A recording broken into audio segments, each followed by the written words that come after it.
قصة نجاح اليوتيوبر الأمريكي مستر بيست من شاب عادي إلى أسطورة يوتيوب. القصة كتبدا في سنة 2012.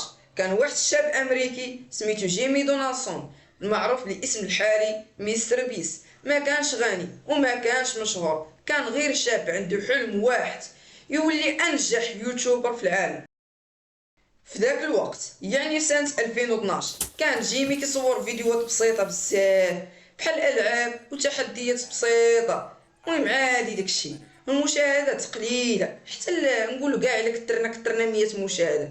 سنين هو كيخدم بلا نتيجة وبلا تشجيع وبلا فلوس. ولكن الحاجة اللي فرقاتو بينو وبين الاخرين هي عمرو حبس ديما تايق في راسو. مستر بيست قضى اكثر من 5 سنين وهو كيرفع فيديوهات بلا ما يطلعو، ولكن بلاص ما يستسلم دار حاجه ذكيه بزاف.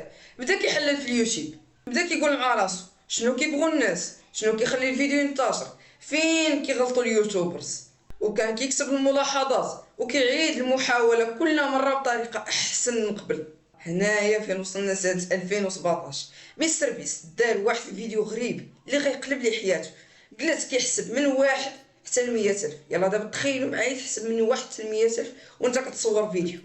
الفيديو كان طويل وممل، ولكن الفكرة كانت مجنونة والنتيجة ملايين مشاهدات فجأة. يلا تصور معايا حياتك كامل نتايا غير 100 مشاهدة 150 ستلوح واحد الفيديو يطلع داكشي ديريكت ملايين المشاهدات في داك الفيديو. وإلا ما تيقتونيش ها هو الفيديو قدامكم، شحال ديال المشاهدات فيه؟ تحصلتوا ولا لا؟ هنايا مستر بيست فهم حاجة مهمة، الناس كتحب الحوايج اللي ما كيديرهم حتى واحد. من بعد ما تشهر مستر بيست دوك الفلوس اللي شدوا من داك الفيديو ما صرفهمش لشي حاجه تافهه، ودار العكس تماما، رجع الفلوس للفيديوهات، بدا كيوزع اموال. المهم فهمتوا نتوما دوك التحديات ديالو، كيبني منازل، كيوزع سيارات، كيدير مشاريع بحال مستر بيست برجر. المهم داكشي راه بزاف.